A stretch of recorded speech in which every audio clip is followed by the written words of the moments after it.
అమ్మాయి ఒక అబ్బాయి లవ్ చేసుకున్నారు. తీరా చూస్తే అమ్మాయి తండ్రి పెళ్లికి ఒప్పుకోలేదు. నీకోసం ఎంత కష్టపడ్డాను, చిన్నప్పటి నుంచి నీకోసం 90 లక్షల రూపాయల బంగారం తయారు చేయించి పెట్టాను, దాచిపెట్టాను, మంచి సంబంధం చూస్తాను, వాడు ఎదవా, వాడితో వద్దు అన్నాడు తండ్రి. సరే, నీకు మైనార్టీ తిరిగింది మేజర్ కాబట్టి కావాలంటే వెళ్ళి ఇద్దరు పెళ్లి చేసుకుని దానికి సంబంధించినటువంటి రిపోర్టు ఇవ్వచ్చు.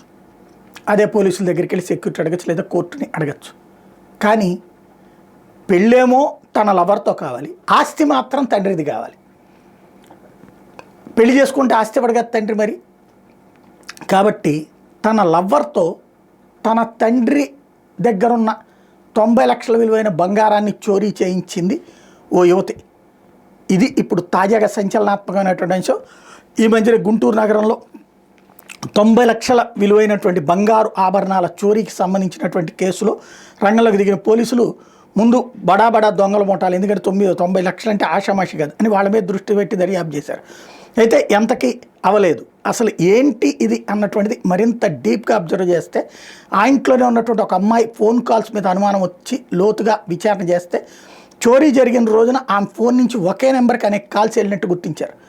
ఆమె నుంచి వివరాలు రాబట్టారు. అప్పుడు అసలు ట్విస్ట్ బయటపడింది. తను ప్రేమించిన యువకుడితో పెళ్లి చేయడానికి తన తండ్రి అంగీకరించలేదు కాబట్టి తన వివాహానికి చేయించిన నగలు ఎక్కడున్నాయో నా ప్రియుడికి చెప్పి రప్పించానంటూ ఆమె ఒప్పుకుంది. కుటుంబం వేరే ఊరు వెళ్ళినప్పుడు ఈ చోరీ చేయించినట్టు చెప్పింది.